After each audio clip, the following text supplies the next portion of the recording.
Olá, boa tarde a todos, boa tarde, amigos do Arquivo Público do Estado do Espírito Santo, amigos do Instituto Frei Manuel Simão, da Fazenda do Centro, em Castelo. Boa tarde a você que está nos acompanhando aqui nessa live, na terceira live, nessa série de 3 lives. E hoje a gente vai falar sobre a Fazenda do Centro, sobre os agostinianos, a chegada dos agostinianos, a compra da fazenda pelo Frei Manuel Simão e a vinda das famílias italianas que vieram para ocupar os lotes da Fazenda do Centro. Antes, porém, vou fazer uma breve introdução, rapidamente. Eu vou passar para vocês só uma contextualização da região, uma contextualização da história e das lives anteriores que a gente já fez aqui. Então, vamos passar agora para vocês compartilhar a nossa pequena apresentação. Então, nós temos aí a série das 3 lives. A primeira foi sobre as minas de ouro do Castelo, a fase dos jesuítas e a fase dos bandeirantes. Antes de falar sobre Fazenda do Centro, nós temos que falar sobre o que houve antes nessa região, que foi de forma pioneira a ocupação, a exploração do ouro, né? E a gente viu que isso começou lá em 1620 com os jesuítas e depois com os bandeirantes. Nós tivemos, na segunda live, falando sobre a Fazenda do Centro, da escravidão à abolição, o Frei Ademildo Gomes, que é um doutorando que está fazendo uma pesquisa sobre a escravidão no sul do Espírito Santo, né, sobre as fazendas no sul do Espírito Santo. E hoje nós vamos falar com o Frei Sérgio Pérez, que já está nos aguardando aí, ele está lá diretamente de São Paulo, né? Vamos, então, contextualizar aqui nossa região, o nosso mapa aí do Espírito Santo, o município de Castelo localizado no centro-sul do Espírito Santo. Nós temos o brasão ali, com detalhe de 1845, né, que diz respeito aí à fundação da Fazenda do Centro. E aí, o nosso mapa aí do município, em verde, o mapa do município de Castelo, com uma seta indicando a região, o casarão da Fazenda do Centro, né, bem próximo aí da rodovia que liga Castelo à Venda Nova do Imigrante, e dista 11 quilômetros da sede de Castelo, sede do município, né? Então, a nossa primeira live foi com relação às minas de Castelo. Reparem no mapa do Espírito Santo, esse recorte diz respeito à capitania do Espírito Santo, na época das capitanias hereditárias. Vocês podem observar que vai até Uberlândia, pega um pouco de São Paulo, e aí o local da Casa do Casca, Belo Horizonte, Ouro Preto, onde foi feito aí toda a extração de ouro no Brasil, ou seja, foi feito na antiga capitania do Espírito Santo, né? E no Espírito Santo aí a localização das minas de Castelo. A gente viu na primeira live sobre a chegada dos jesuítas nessa região em 1620, e em 1625, né, fundando ali a Igreja Nossa Senhora do Amparo, na aldeia de Montes do Castelo. Interessantíssima essa história, está sendo feito esse levantamento, vai ser feito um levantamento arqueológico pelos pesquisadores de Castelo, pesquisadores da UFES, fazendo esse trabalho, que localizaram aí 5 aldeias, né, a história de 5 aldeias que compunham as missões dos Montes do Castelo, né? A sede, o Caxixe, do Rio Caxixe, Missão do Ribeirão, Barra do Rio Castelo e Salgado, que inclui aí até a parte que envolve o município de Cachoeiro de Itapemirim. É uma história que precisa ser muito contada e pesquisada, inclusive com a localização próxima à Fazenda do Centro, de um local onde teria que se construído uma igreja pelos jesuítas. É esse levantamento que está sendo feito, né, pelos pesquisadores. E depois, com a chegada dos bandeirantes, depois do ciclo do jesuíta, quando saem os jesuítas, eles entraram nessa região também com o intuito de colonização dos índios, e também, né, que se estuda aí pretensamente para a exploração do ouro. Quem entra são os bandeirantes em 1705 para a exploração do ouro. Em 1754, fundam também uma igreja de Nossa Senhora da Conceição, né, na região de Povoação, na proximidade com Caxixe.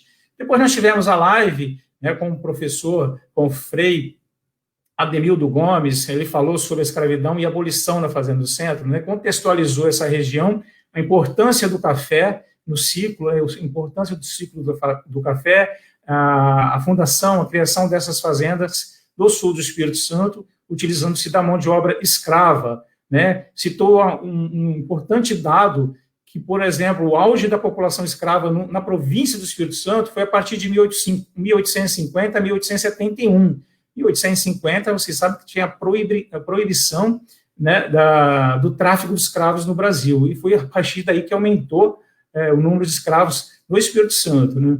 Dando exemplos aí, falou muito sobre a Fazenda do Centro, sobre as relações dos negros escravizados com os proprietários, né? Inclusive uma banda de música as atividades culturais que haviam na Fazenda dos Centros, e o destino, né, dos negros escravizados depois da Fazenda do Centro. Eles não receberam terras, acabaram se distribuindo por diversas regiões, alguns ficaram, alguns permaneceram trabalhando na região, inclusive até com os imigrantes que chegaram ali depois, né? E outros foram para outras localidades, até a cidade de Castelo, Cachoeiro, e alguns, né, conseguiram adquirir propriedade.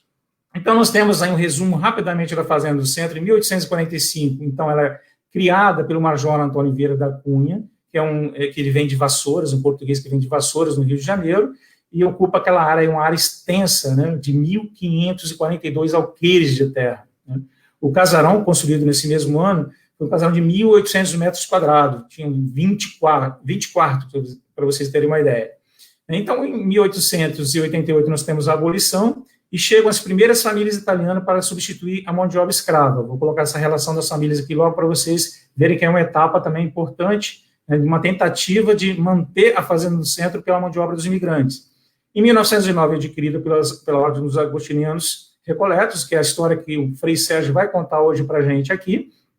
Em 1984, o casarão, então, é tombado pelo Conselho Estadual de Cultura. Em 1989, é reconhecido como Patrimônio Histórico e Cultural pelo município de Castelo. Em 2005, nós temos a fundação do Instituto Frei Manuel Simão. É importante marcar essa data aqui, que é resultado da mobilização da comunidade para a inauguração da restauração do casarão, que se deu em 2011. Então, nós temos aí, recentemente nós fizemos essa pesquisa para ilustrar esse trabalho nosso. Essas são os sobrenomes das famílias dos imigrantes contratados para trabalhar nas lavouras da Fazenda do Centro com fim da escravidão, né? Então, 38 imigrantes chegaram em 1888 e 110 chegaram em 1895. Eram 32 famílias e 3 solteiros. Um total aí de 151 imigrantes no século XIX, todos eles de nacionalidade italiana, ou seja, com o fim da escravidão, não tinha mais mão de obra. Obrigatoriamente, todos os fazendeiros do Espírito Santo, do Brasil, de São Paulo com muito mais força, obrigatoriamente, eles tiveram que contratar mão de obra imigrante, de diversas nacionalidades, em sua maioria, imigrantes italianos, né? E nós temos uma relação dos sobrenomes, né, são mais de 30 sobrenomes aí, e alguns deles a gente sabe que está presente na região, mas a maioria não está, ou seja, eles chegaram exatamente em 1895, que ocorre outro fato muito importante, né, para a decadência das fazendas, que é a queda do preço do café no mercado mundial. E a partir daí tem grande dificuldade de chegar imigrantes, inclusive houve a proibição da imigração italiana em 1895, mas não chegaram mais também pela conta do preço do café. Então, o fim da escravidão, o fim da mão de obra escrava, e também a dificuldade de se contratar outra mão de obra com o preço do café lá embaixo. Então, realmente, as fazendas vão à derrocada por conta desse fato histórico importantíssimo. Então, nós temos aí a Fazenda do Centro, uma foto antiga, certamente aí no início do século XX, com muitas famílias aí. Reparem a construção, o principal aqui, a nave principal, e aqui nas laterais, umas construções de apoio, que eram as senzalas, as trebarias, né? E aqui, desse outro lado também, em forma de U, né? Esse em forma de U a gente pode ver aqui, ó, aqui teria o casarão principal e as laterais aqui, as construções de apoio, né? Vocês veem aqui que praticamente era fechado, isso ajudava também a controlar os escravos, né, para que eles não pudessem fugir. E essa área interna aqui, toda a área de trabalho com café interna. Esse desenho aqui é de um mapa que tem aqui no Arquivo Público do Estado do Espírito Santo, é uma planta da Fazenda do Centro de 1878. Passando aí, nós temos, então, aí o casarão já restaurado, e vocês podem perceber aqui que não existem mais essas construções de apoio, existe aqui um campo de futebol internamente, e esse casarão aqui, ó, vocês podem ver esse detalhe aqui, essa construção, foi construída para ser uma estação ferroviária, né? Então, existia um projeto de se passar a estradas de ferro, subindo aqui pelo Vale do Caxixe para chegar aqui até Vitória, um projeto que, infelizmente, não foi à frente. Aqui o desenho do núcleo colonial da Fazenda do Centro, com a distribuição dos lotes, não vou detalhar muito, mas essa é a área, o Frei Sérgio está aqui para falar exatamente sobre isso, sobre a compra da fazenda e a venda dos lotes, né? Importante falar sobre a fundação do Instituto Frei Manuel Simão, nosso parceiro nessa divulgação desse trabalho de hoje. Foram feitas diversas reuniões, mobilização da comunidade. A comunidade fez há muitas décadas vinha lutando pela preservação desse casarão, né? Então, nós participamos lá de diversas etapas, diversas reuniões com o SEBRAE, formação de pessoas, né? Ou seja, quais eram os projetos importantes, e muitos voluntários participando das comunidades, reunião com empresários, né? Tivemos uma reunião com os empresários locais, as pessoas que doaram também algum produto, granito, itens lá para o museu. O Arquivo Público, né, participou diretamente desse processo. Nós lançamos, inclusive, editamos o livro do Frei Sérgio, Fazenda do Centro, Imigração e Colonização Italiana no Espírito Santo. Fizemos o lançamento em 2014. Tivemos contato lá com os descendentes dos negros escravizados e também com os descendentes de imigrantes, né, fazendo um trabalho de recuperação da história, valorizando a história dos nossos antepassados, imigrantes e afrodescendentes. E aqui algumas fotos, registros da restauração da Fazenda do Centro, né, a parte da cozinha. Nós temos outra imagem aqui, que é a parte de recuperação da capela, vocês podem ver como ficou, e agora uma foto aí do corpo, né, da Fazenda do Centro, aí do casarão mesmo, onde ficam os quartos, esse espaço de 2 andares. O interior, nós temos a cozinha, o exemplo aí do fogão, né, que foi também todo recuperado. Nós temos a cozinha que funciona, inclusive, com almoço aos domingos. E a partir da inauguração da Fazenda do Centro em 2011, diversos eventos sendo realizados, a participação de diversos grupos folclóricos, eventos, festas, visitação dos alunos, muita visitação dos alunos, né, turistas que vão lá participar e ver o que aconteceu na Fazenda do Centro. Eventos importantes como o Inverno Astrofísico, realizado anualmente. E, infelizmente, esse ano de 2020, por conta da pandemia, todas essas visitações, todos esses eventos, eles foram cancelados, né? O Wine Beer, um evento gastronômico, né, já está em grande divulgação dos principais eventos gastronômicos do sul do estado, e aí sempre realizado no mês de julho, no Casarão, e retornaram aí as festas, né, as festas religiosas, como a festa do padroeiro, São Tomás de Vila Nova, acontecendo lá na capela, que foi restaurada. E sem falar nos casamentos, né? Lógico que o espaço é muito buscado para a realização de casamentos, né? E aí utilizando a parte externa para a realização das festas e a capela para fazer o enlace matrimonial. E também aí no interior da capela, a capela sendo utilizada para as reuniões do grupo do Instituto Frei Manuel Simão, da qual a gente participa. São diversas pessoas. Aí nós temos autoridades, voluntários, que lutam pela preservação da Fazenda do Centro, e um projeto para todo o Vale do Caxixe, para a autossustentabilidade, sustentar o casarão, mantê-lo preservado, porque isso tem custos, né? Então, fazendo essa mobilização para que a própria fazenda tenha uma autossustentabilidade, para que as comunidades possam participar e possam também ser ajudadas, ou seja, serem apoiadas por esse projeto da Fazenda do Centro, ou seja, uma ampliação desse projeto muito importante que a gente está fazendo.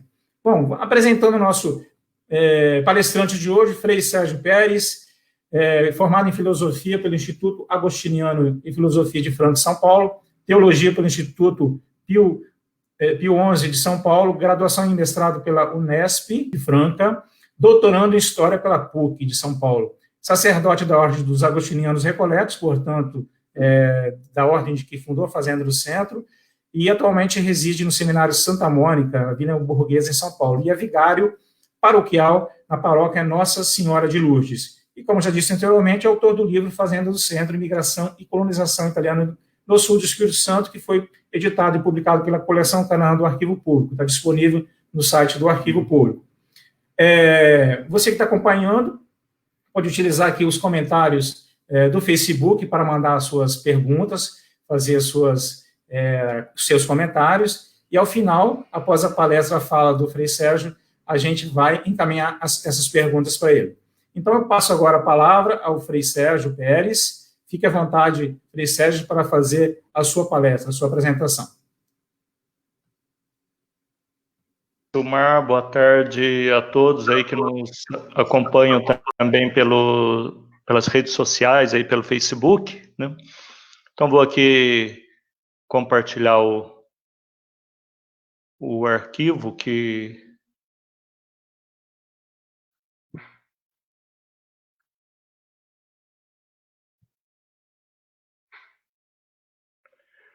Então, nós vamos estar trabalhando hoje nessa live, né, sobre o núcleo colonial da Fazenda do Centro, né, enfocando principalmente a questão dos agostinianos, das motivações da compra, da aquisição da Fazenda do Centro, a transformação da Fazenda do Centro num núcleo colonial de um modo mais assim forte, né, voltado para imigrantes italianos. E depois algumas outras questões que envolvem aí a Fazenda do Centro, o núcleo colonial, a Fazenda do Centro também como um polo religioso, algumas atividades econômicas, né, também realizadas aí na Fazenda do Centro durante aí o século XX, né? Bom, para a gente falar do núcleo colonial da Fazenda do Centro, só lembrando que ela, na verdade, se constitui como um momento, né, um momento expressivo da imigração italiana no Espírito Santo.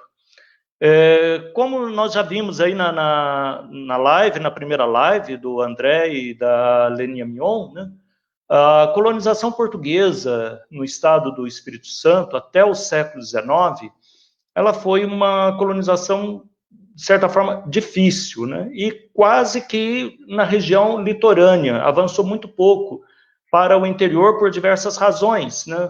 Como o caso da resistência, né, dos índios, primeiramente os índios puris, os índios aimorés, e no século XVIII, por um fluxo migratório, também os botocudos, né?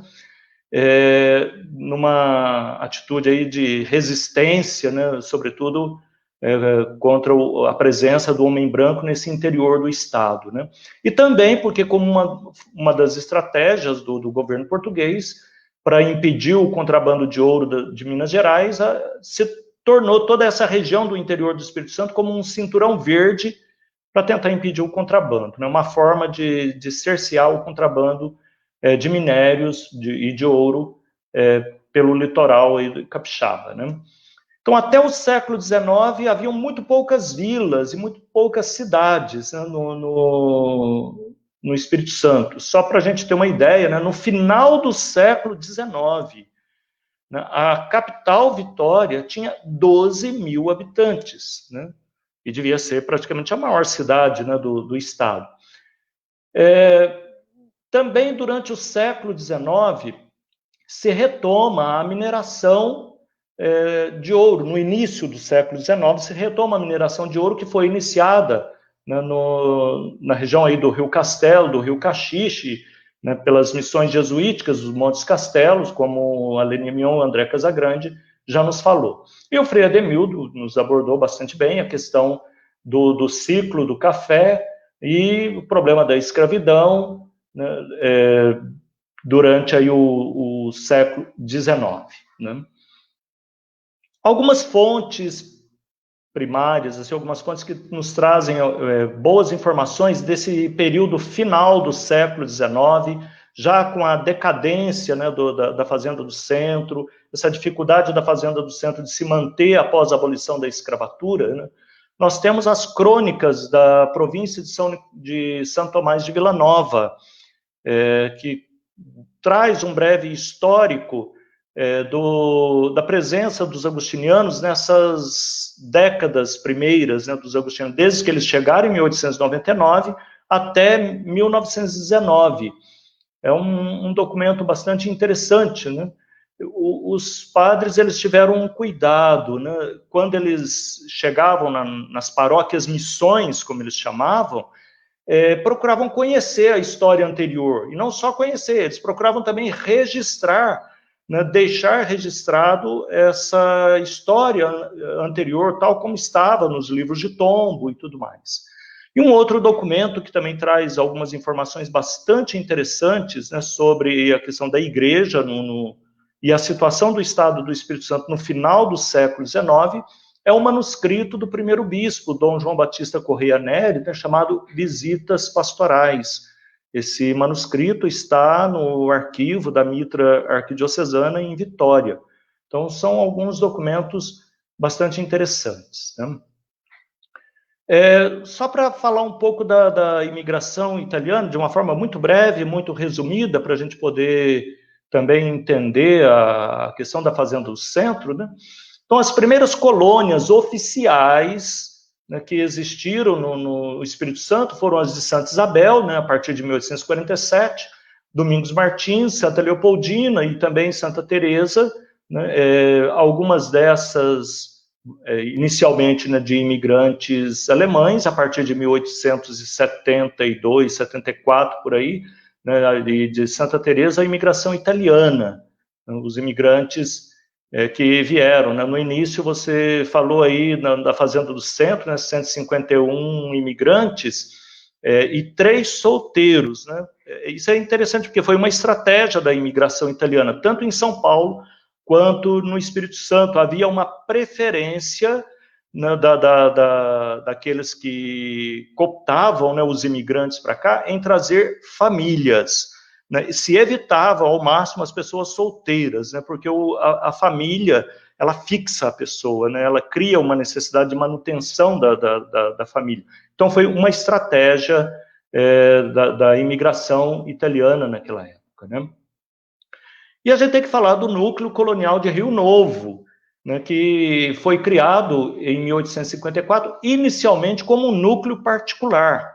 Então, lembremos aí que haviam vários núcleos coloniais nesse período, sendo a maioria deles particulares, né? A Fazenda do Centro, ela se constitui como um núcleo colonial particular, né?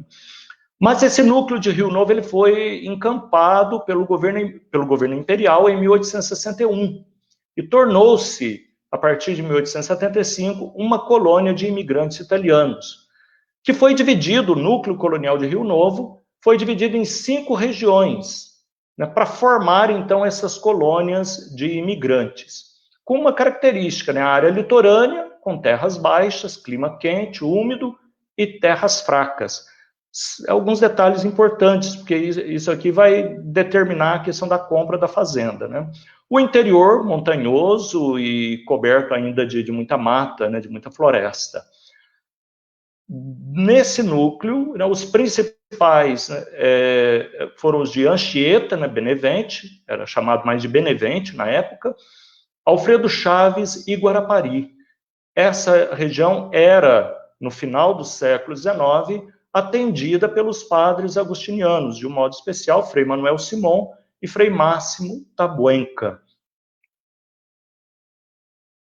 Bom, um pouco assim do contexto eclesial para a gente também entender não só a questão da imigração italiana, né, como a própria aquisição da Fazenda do Centro. A Diocese do Espírito Santo, ela foi desmembrada da Diocese de Niterói, que por sua vez havia sido recentemente criada, né, e desmembrada da Diocese do Rio de Janeiro. De 1889 até mais ou menos 1940, nós temos um boom de criação de dioceses no Brasil, né? Uma multiplicação muito grande de dioceses. Por isso que às vezes aparece, e principalmente nesse período, de 1890 até 1920, há uma sucessão assim, de criação de dioceses, de desmembramentos, né, para a criação de dioceses. Foi o caso aqui. Foi criada a Diocese de Niterói e pouco tempo depois criada a Diocese do Espírito Santo, em 1895. O primeiro bispo, Dom João Batista Correia Neri, ele deixou, então, esse manuscrito. Quando ele assume a diocese, ele teve essa preocupação de fazer uma visita pelo Estado, né, as visitas pastorais, que todo bispo normalmente tem que fazer. E à medida que ele foi fazendo as visitas, ele foi deixando as suas impressões, né, e foi anotando.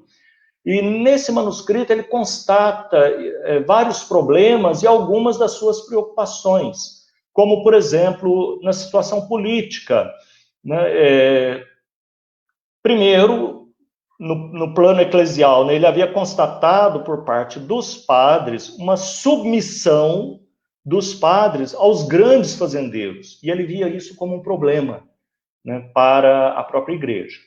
E depois ele constata também uma certa inabilidade dos políticos em gerenciar o Estado. Ele chega a propor, né, na época, que se formasse uma comissão de políticos já experientes de outros estados para ajudar a gerenciar melhor o Estado do Espírito Santo, que ele via o Estado muito mal gerenciado, né? Ele constata também vários problemas estruturais, né, como, por exemplo, a precariedade das estradas, a dificuldade de se ter acesso, né, aos interiores, né, devido às estradas muito precárias. Quando vinha a época de chuvas, então, a precariedade era total, né? Essas estradas ficavam completamente intransitáveis, né? Ele já constata também alguns problemas ambientais, como, por exemplo, o problema do desmatamento e das queimadas. Esse problema ambiental aparece também nas crônicas e nas anotações dos padres agostinianos, nesse período, nessas primeiras décadas aí que eles atendiam aí no litoral, né, do Espírito Santo, e algumas constatações muito interessantes. Eles já alertavam para o problema do desmatamento e já constatavam um rebaixamento do nível dos rios e secas mais frequentes, né? E já faziam alguns alertas. Numa das crônicas, tem um momento que um dos frades escreve algo meio tenebroso, né? Ele diz assim, traduzindo muito livremente, né? Eles não estão percebendo que, se continuar assim, falando dos desmatamentos, né, vai chegar um dia que este estado será um grande deserto, né? Já isso em 1906, 1907, mais ou menos, né? Mas o bispo também já havia constatado um pouco desses problemas ambientais. E o bispo também, quando chega no Espírito Santo, se depara, né, com uma grande limitação de clero. Havia uma demanda muito grande, porque já haviam muitos imigrantes italianos, sobretudo os imigrantes italianos, né, que já estavam acostumados com um atendimento religioso mais intensivo na Europa. Eles chegam aqui e ficam como que completamente desassistidos, porque não tinha padre suficiente para atendê-los. Por isso, né, o Dom João Batista Corrêa Neri chama os agostinianos para trabalhar no Espírito Santo. Os frades agostinianos, eles chegam em 1899, é o mesmo ano que os frades chegaram no Brasil. Os frades chegaram no Brasil em fevereiro, e julho, agosto, eles estão no Espírito Santo a pedido, então, do bispo Dom João Batista Corrêa Neri, assumindo 5 áreas de trabalho missionário, que eles chamam de paróquias missões, entre norte e sul do estado, né? Então, no norte, toda essa região aqui de São Mateus, Itaúna, Barra de São Mateus, Ibiraçu, Nova Almeida, né? Então, toda essa região passou a ser atendida por alguns frades, e depois no sul, principalmente, Guarapari e Anchieta, né, que foram os principais focos, né, nesse momento. Os trabalhos missionários na região norte não foram para frente. Os agostinianos, quando chegaram no Espírito Santo, eles vieram, praticamente todos esses que trabalharam no Espírito Santo, haviam trabalhado nas Filipinas. E de 1896 a 1898, aconteceu nas Filipinas a chamada Revolução Filipina, que expulsou todos os espanhóis, né, e principalmente os padres espanhóis, das Ilhas Filipinas. Então, os padres, quando eles vieram para o Brasil, eles vieram quase que como refugiados, né? Vieram porque haviam sido expulsos das Filipinas. Nas Filipinas, havia um trabalho missionário bastante bem organizado. Os agostinianos trabalharam nas Filipinas por cerca de 400 anos, e trabalham até hoje, né, nas Filipinas.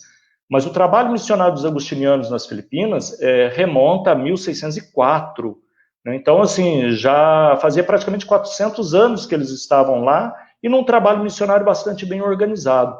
Quando vêm para o Espírito Santo, havia uma precariedade total, né? E com a qual eles também não estavam habituados. Alguns ficaram doentes, contraíram doenças tropicais, né, como febre amarela e tal, e a doença os inabilitou para o trabalho pastoral, e alguns estavam como que meio desanimados, retornaram para a Espanha, por lá eles se tornaram padres diocesanos, acreditando que a ordem estava chegando ao seu fim e não viam mais sentido nesse tipo de trabalho, né? Então, a parte do norte não vai para frente. A parte do sul, né, de Guarapari e Anchieta, e aí todo o interior aqui, né, que fazia parte aí, principalmente desse núcleo colonial, né, de Rio Novo, era atendida então por Frei Manuel Simon e Frei Máximo Tabuenca. Boa parte dessa população era de imigrantes italianos, né? Então o trabalho era bastante intenso, né? Um dos frades ficava na sede, enquanto o outro viajava pelo interior, e às vezes ficava aí 3, 4, 5 meses fora, atendendo as comunidades do interior, porque havia uma demanda muito grande para esse atendimento.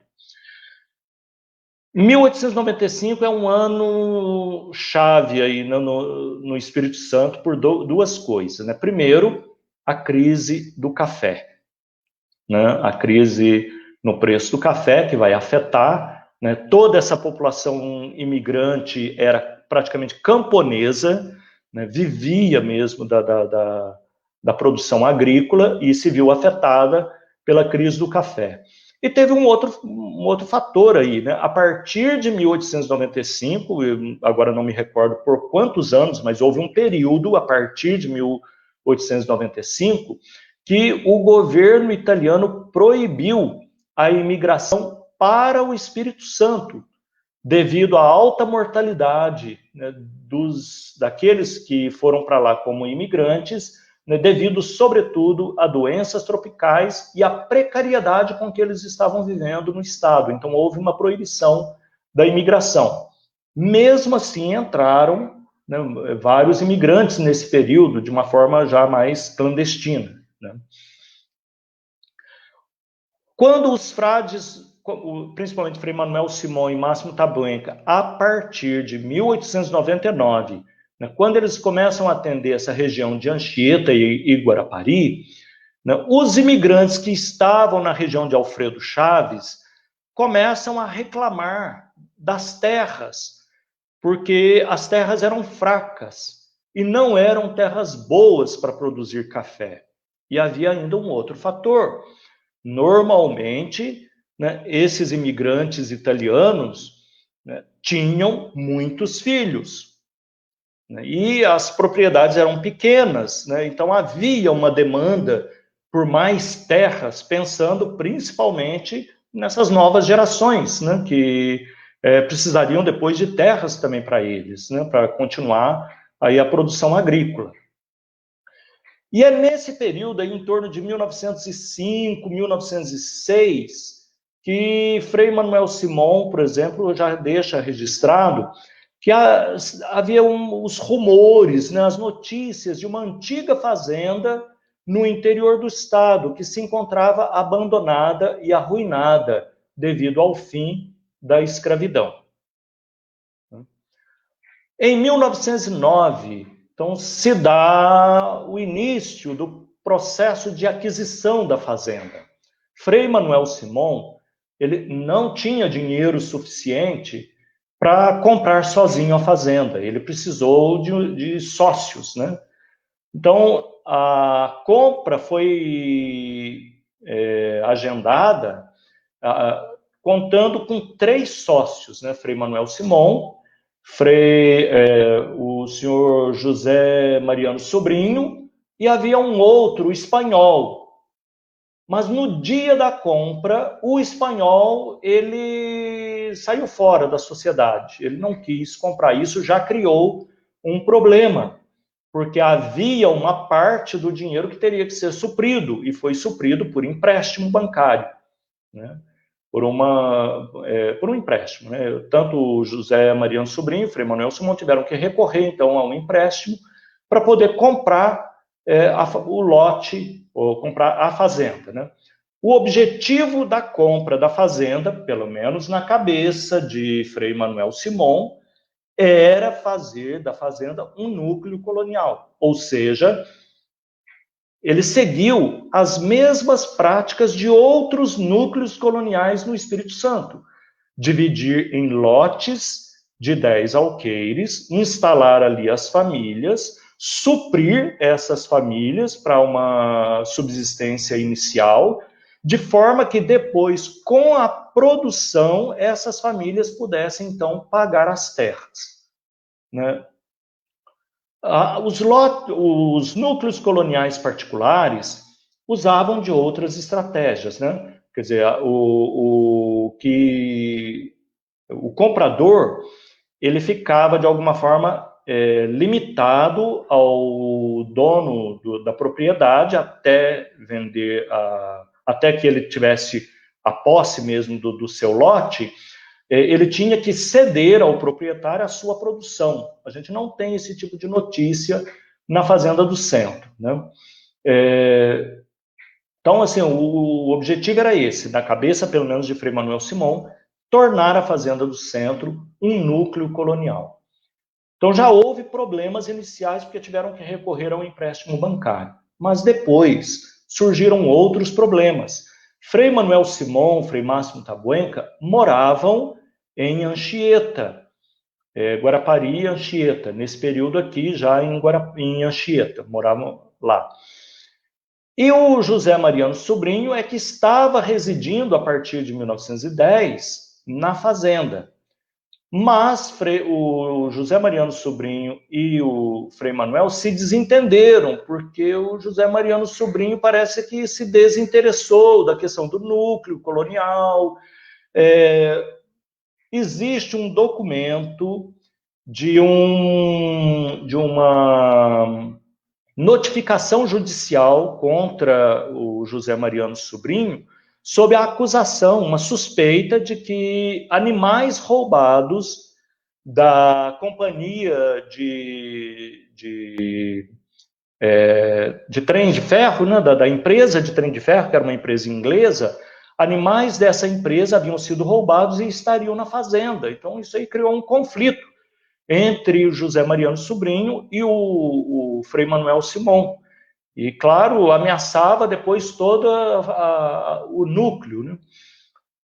Mais ou menos em 1913, esse conflito, há notícias que chegou a ser sob ameaça de morte, né? Que o José Mariano Sobrinho chegou, inclusive, a apontar uma arma para Frei Manuel Simão se ele não fosse embora numa determinada ocasião.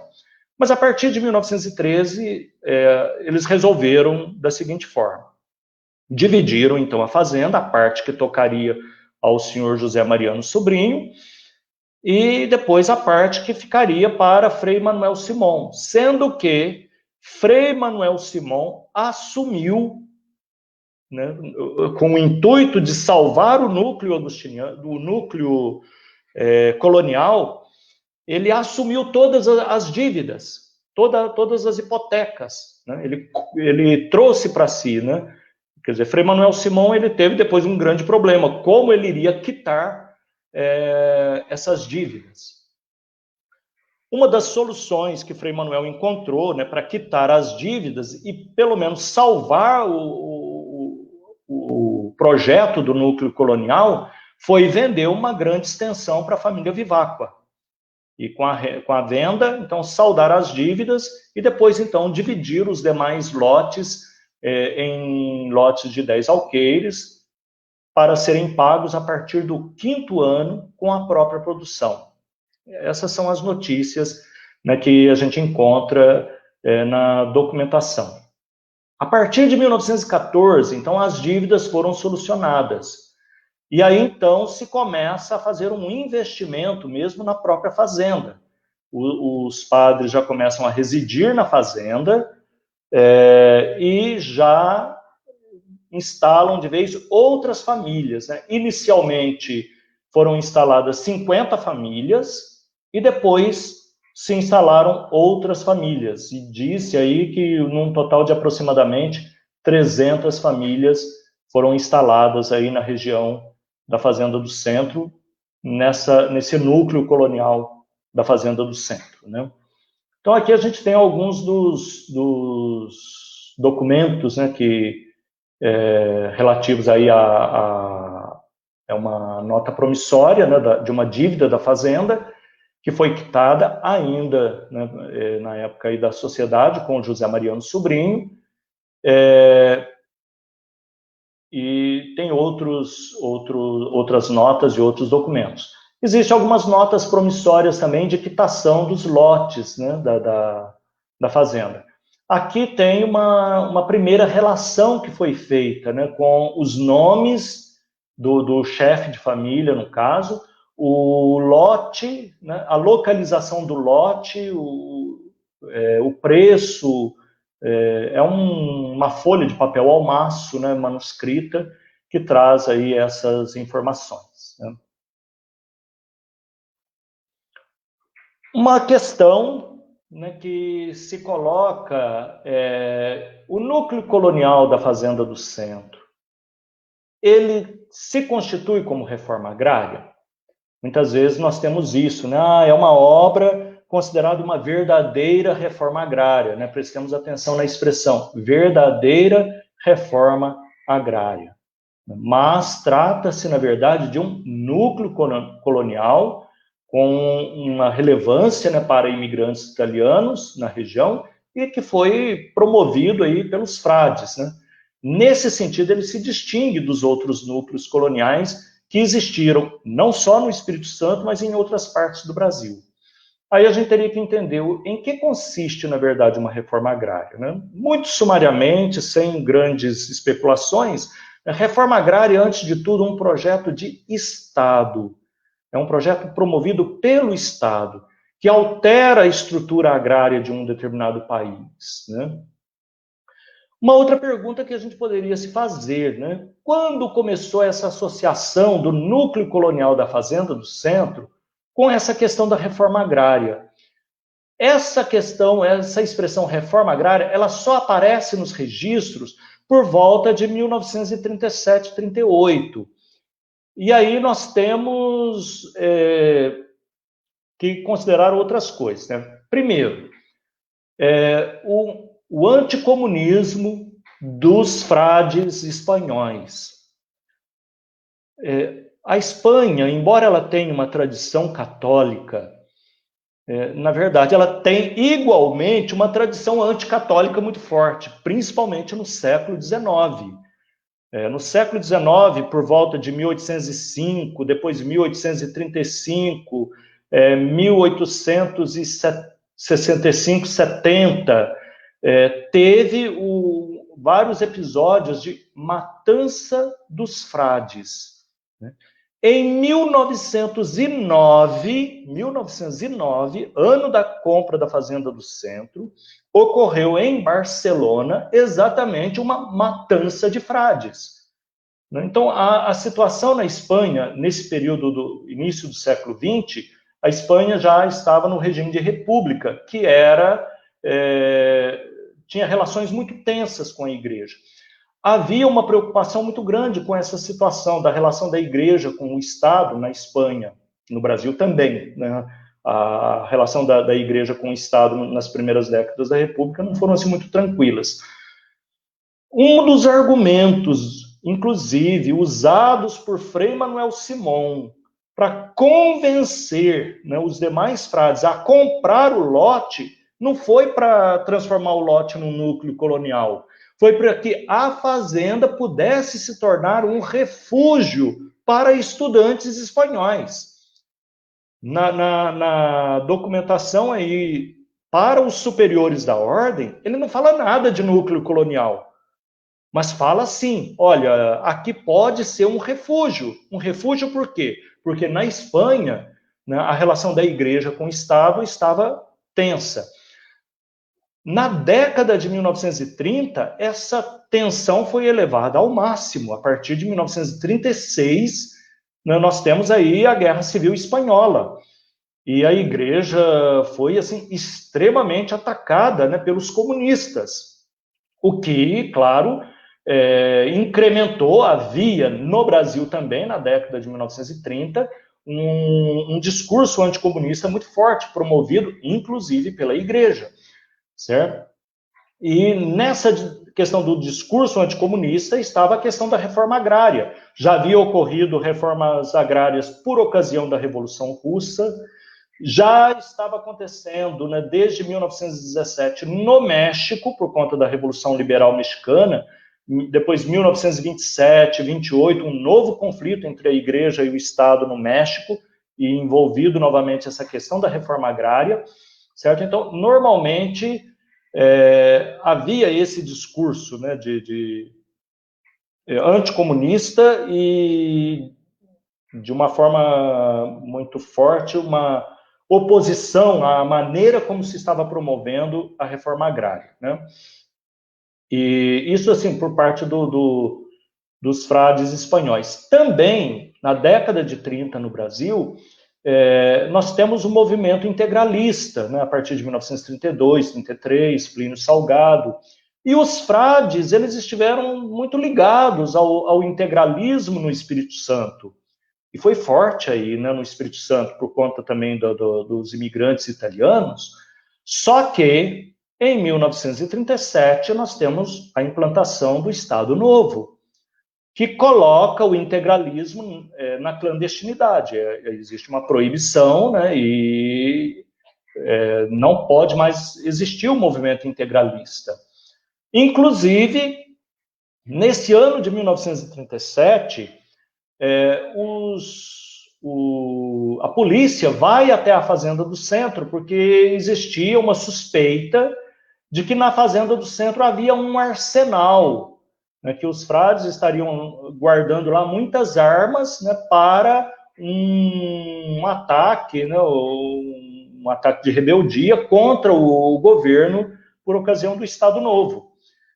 Esse relato é muito interessante, porque ele tem um certo toque de humor, né? O cronista, eu não sei quem que tenho um pouco a linguagem do Frei João Echavre, mas Frei João Echavre não estava na Fazenda do Centro nesse período, né? Fala-se que a polícia chegou e tal, né, com essa acusação de que ali havia um arsenal, tal, pedindo para revistar a casa. Os frades permitiram que revistasse, depois que eles constataram que não havia nenhum arsenal. Então, ofereceram um delicioso café, né, para a polícia, que saiu de lá toda satisfeita, né? Mas, assim, o contexto aí é de um anticomunismo muito forte. E aí, então, nessa questão depois desse episódio aqui da polícia na Fazenda do Centro, aparece essa expressão, né? Que ali sim, então, na Fazenda do Centro, eles iriam encontrar um autêntico, uma verdadeira reforma agrária, né? É como que dizendo, olha, não precisa fazer reforma agrária com base na violência, com base na agressividade, com base em confisco de terras, né? É possível fazer uma reforma agrária sob outras formas, né? Um pouco esse foi o contexto, né?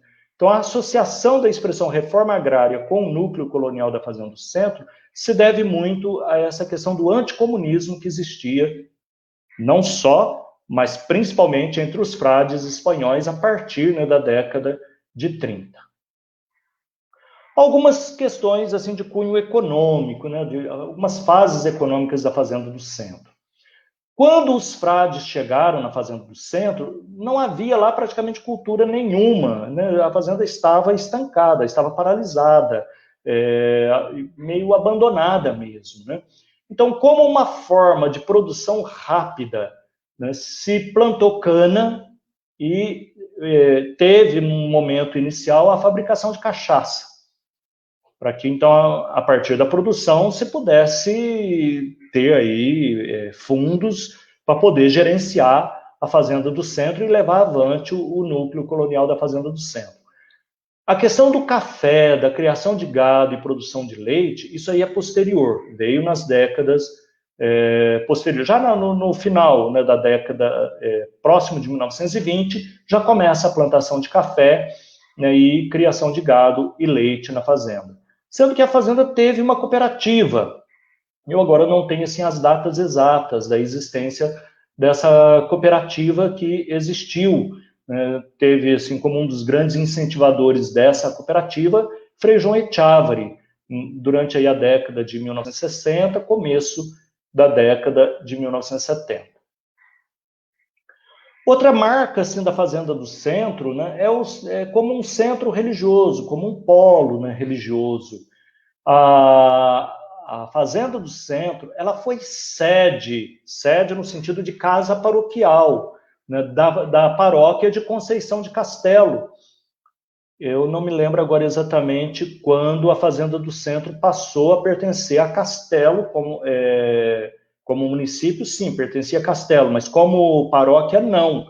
Eu fui noviço aqui na Fazenda do Centro em 1988, e na época ela pertencia à paróquia de Conceição de Castelo, né? Era atendida, então, desde Conceição de Castelo. Então, ela foi a residência dos frades praticamente até 1979. E por um bom tempo ela funcionou, inclusive, como secretaria paroquial. Durante os anos aí de 1950 até 1969, também funcionou aqui uma escola primária, né, que o Frei João Etchavari chamava de Seminário Santo Agostinho, que era voltado para crianças, para receber aí a educação básica, né, a educação fundamental. Posteriormente, houve a doação de um terreno que está aí próximo da igreja, né, da Igreja Santo Agostinho, para a instalação de uma escola pública, né, aí no local, e atender todas as crianças aí da região. E ela sempre, né, foi assim, um centro também de festas religiosas. Festas de São Tomás de Vila Nova, que era o padroeiro do casarão. Festas de Santo Agostinho, que era o padroeiro da capela, que está bem próxima aí da fazenda, né? Festas de Nossa Senhora da Consolação. Essa foto aqui é de uma festa de Nossa Senhora da Consolação, aí na Fazenda do Centro, né? Enfim, outras festas também. E assim, toda a região que pertencia, todas as capelas que pertenciam à paróquia de Conceição de Castelo eram atendidas desde a Fazenda do Centro, a partir aqui da Fazenda do Centro, que era a residência paroquial. De 1984 até 1989, a Fazenda do Centro, o Casarão, né, foi sede do noviciado da província de Santa Rita de Cássia. Então, nós temos aí algumas turmas que passaram pelo Casarão como noviços nesse período, né? Enquanto ela foi sede do noviciado. A partir de 1989, ela não foi mais residência, né? E o Casarão foi se degradando, né, de forma que, quando foi elaborado o projeto de restauração, né, pelo Instituto Frei Manuel Simon, o Casarão estava bastante degradado, né? Muito degradado mesmo. Então, o Instituto Frei Manuel Simon tem assim, um mérito imenso, né, nessa restauração da Fazenda do Centro. E assim, algumas fotos mais atuais, porque ela, de certa forma, continua, né, como um centro religioso, né, de festejos aí da Semana Santa, a festa de Santa Cruz, né, a festa de Santo Agostinho, a festa de São Tomás de Vila Nova, além das atividades culturais, né, que o Silmar já nos falou aí no início, né, da live. Então, assim, a Fazenda do Centro, ela tem essa história, né, que remonta aos tempos coloniais, né, ao ciclo do café, à imigração italiana, né, e à presença da própria igreja aí em Castelo e em toda a região, né. Bom, o que eu tinha para partilhar era praticamente isso, né? Quanto à história da Fazenda do Centro, né? E parabéns também aí ao arquivo, né, do Estado, a você, Silmar, por essa iniciativa, né, de estar festejando esses 175 anos da existência do Casarão, com essas lives aí que trata aí dessa parte, né, da história do Espírito Santo. Parabéns aí a todos.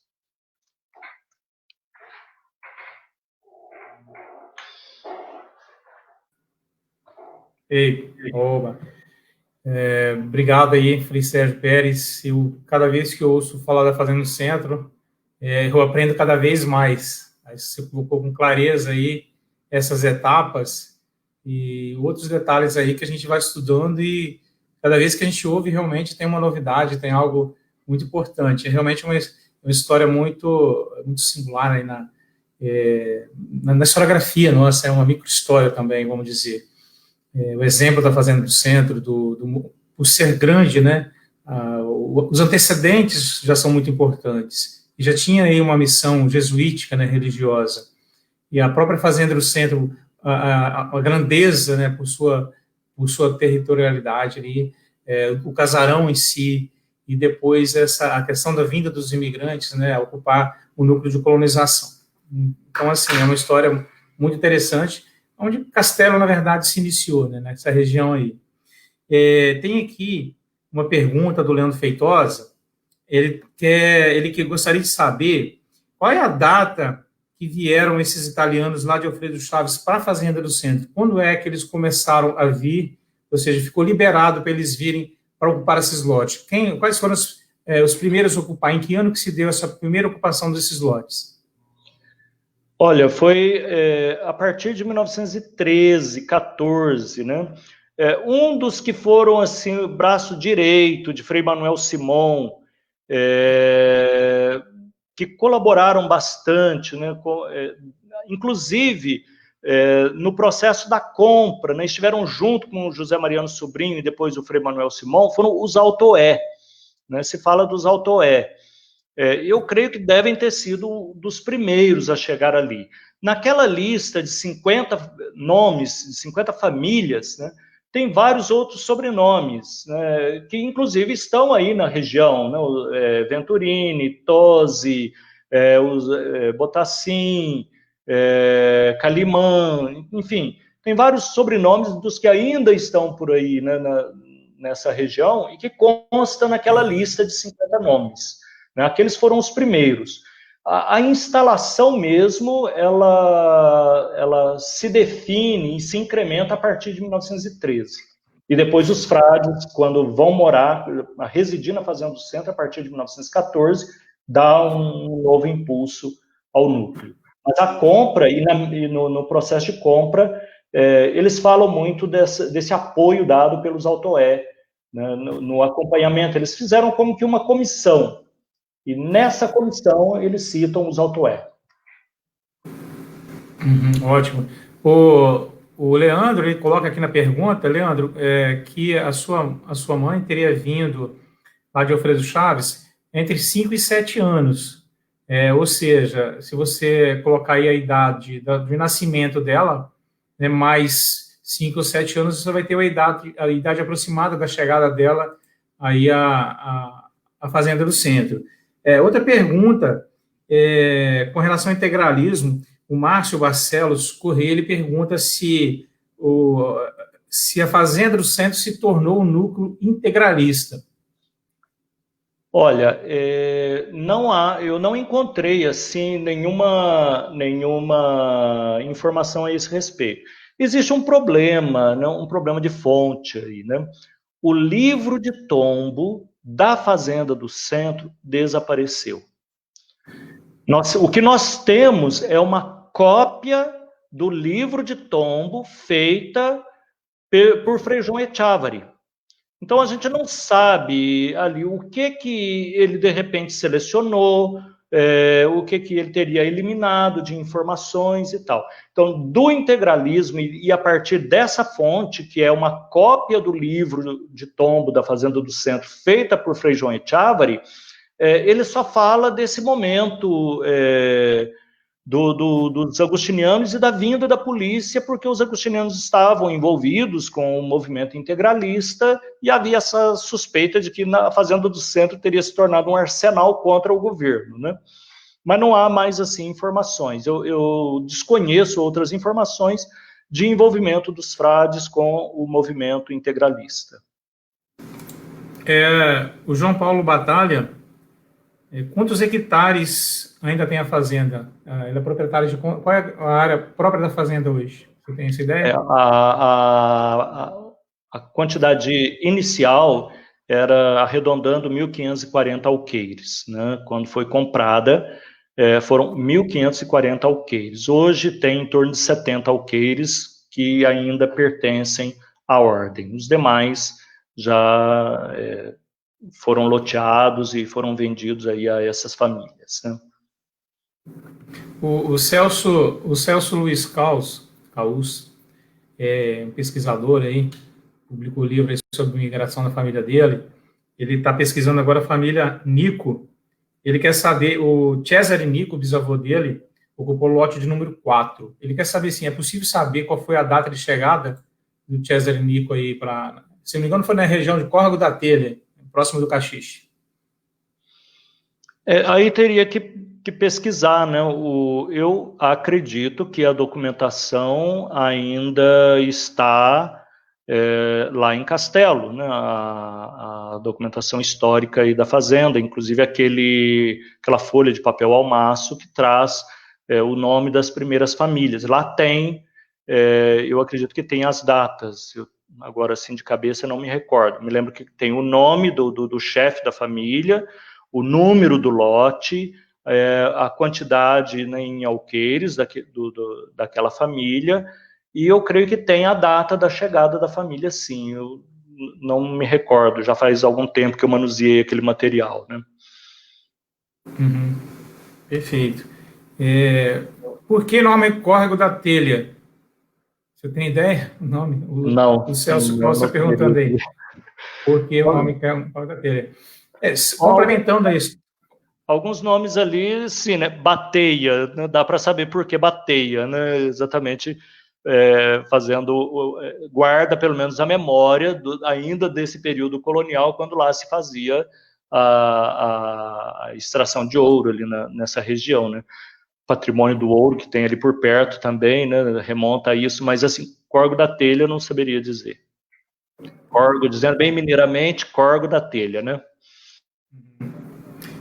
Complementando a informação sobre o integralismo, vou falar porque eu tive a oportunidade de fazer um trabalho sobre integralismo, inclusive na região da Fazenda do Centro. Aliás, meu primeiro trabalho de pesquisa sobre migração italiana foi na região da Fazenda do Centro, no trabalho com antropologia visual, juntamente com o Agostinho Lázaro, ex-diretor do Arquivo Público, e a Gleci Coutinho, professora de comunicação da UFES, né? Fizemos várias entrevistas e fotografia nessa região, e depois um trabalho em Venda Nova, onde a gente aprofundou muito o trabalho sobre integralismo. Então, Venda Nova, Castelo, Santa Teresa, a área de colonização italiana no Espírito Santo, bem como a área de colonização alemã, o movimento integralista foi muito forte, né? E, inclusive, o Roberto Feitosa era um farmacêutico de Venda Nova, ele chegou a ser até vereador integralista, era um grande líder também do integralismo nessa região, né? Os meus antepassados, enfim, todos os italianos ali dessa região se envolveram muito com o movimento integralista, né? No sentido de estar participando de forma mais ativa na comunidade, enfim. É importante estudar integralismo não só como um movimento histórico desse momento, temos que estudar antes a motivação que levou essas famílias a aderir ao integralismo. Antes do integralismo existia um movimento muito grande durante a Primeira Guerra Mundial entre os italianos para ajudar a Itália no processo da participação da Segunda Guerra Mundial, da Primeira Guerra Mundial. Inclusive, os italianos aqui ajudaram financeiramente, né? E essa mesma organização acabou se envolvendo também nessa movimentação integralista, né? Porque a Itália estava envolvendo lá com o movimento do Mussolini, enfim, foi um movimento mundial. A própria Espanha também, como você citou aí, né? todo o movimento que houve na Espanha contra a Igreja Católica, ou seja, isso se reverberou naquele momento em todo o mundo, né? Eu quero ler aqui o Anselmo, que acompanha todo esse processo, ele está deixando um convite aqui. Gostaria de convidar a todos para Anselmo Tosi, para todos para participarem das discussões e trabalhos que visam, a partir de toda essa bela história, a desenvolver o Vale do Caxixe, o Forno Grande e toda a região como forma de melhorar a vida dos que lá vivem até hoje. É importante essa observação, né? Eu já disse na minha apresentação, a Fazenda do Centro ela está restaurada, foi um movimento muito grande, uma mobilização fantástica, com recursos do governo do estado, da prefeitura, de empresários, das comunidades locais. Mas a luta para manter a Fazenda do Centro, ela continua, ela precisa de recursos. A gente busca, sim, a sua autossustentabilidade, desenvolver projetos ali, e o que está sendo desenvolvido não é o suficiente ainda. Então, é necessário que haja uma participação mais efetiva da comunidade, e de forma também que as comunidades vizinhas elas se envolvam e que a Fazenda do Centro consiga também irradiar essa força que ela sempre teve e tem ainda para ajudar as comunidades, né, nesse projeto. Ela não pode ficar no casarão, né, tem que envolver toda a região. Mas para isso precisa melhorar as estradas, né? Nós temos aí o problema das estradas, que é contada desde lá do passado, né? Melhorar essa acessibilidade, para que a gente possa transitar ali, né, para desenvolver atividades agroturismo, a comunicação também, né, internet, telefonia. Realmente a gente precisa desse apoio, dessa infraestrutura básica para poder desenvolver esses outros projetos. E projetos que já iniciaram, né, cafés especiais, e assim, tem diversas atividades, as mulheres do Caxixe lá fazendo os pães, bolos. Ou seja, existe um potencial empreendedorístico muito grande entre os pequenos produtores ali da região para fazer um desenvolvimento ali do agroturismo, né, envolver o desenvolvimento não só do café, né, da monocultura do café, que é realizado até hoje, mas de outros produtos, né, integrando-se ao agroturismo de Venda Nova do Imigrante, ao agroturismo da Pedra Azul, do Forno Grande, que é uma região muito, muito importante, né, no Espírito Santo e de Castelo, para alavancar o desenvolvimento do agroturismo. Então, esse debate é muito importante que se continue, que a gente sempre está ali participando dessas reuniões, junto aí com o Instituto Frei Manuel Simão, né, e todos os voluntários que estão ali participando efetivamente, né. Tem uma mensagem aqui da Caterina, que sempre está lá, uma fiel voluntária entre todas, né, dizendo aqui que o Instituto Frei Manuel Simão sente-se honrado com tão enriquecedoras lives. Parabéns ao palestrante, ao mediador Silmar, aos palestrantes, né, e agradecimento ao Arquivo Público Estadual pela colaboração. Então, a gente também, como Arquivo Público, agradece por essa parceria junto com o Instituto, de estar aí divulgando a nossa história, né, que é a história toda do Espírito Santo, e como o Frei acabou de falar, né, que é uma história muito particular, um exemplo aí para todo o Brasil, né. Bom, agora, então, eu passaria, Frei, a palavra novamente aí ao senhor para fazer as considerações finais, se tem alguma observação aí, e aí a gente fecha o nosso ciclo de palestra. Eu só gostaria de reforçar nessa questão da Fazenda do Centro, e pensando mais especificamente no casarão, que o material, né, do casarão é um material frágil, né? É um material que facilmente se degrada. Ali é basicamente barro, madeira, né? E isso com chuvas, com o impacto do vento, parece que não, mas ali a Fazenda do Centro está num corredor de vento, existe um impacto de vento muito grande sobre ali as paredes. Tudo isso faz com que o casarão se degrada muito rapidamente, né? E uma das coisas que é parte de um projeto assim histórico, no caso de um patrimônio histórico, é esse envolvimento, né, da comunidade. Que a comunidade se sinta participante dessa história, que a comunidade, ao olhar naquele patrimônio histórico, valorize também, não a memória dos outros, mas é a sua própria memória, são as suas raízes, né? São as suas raízes.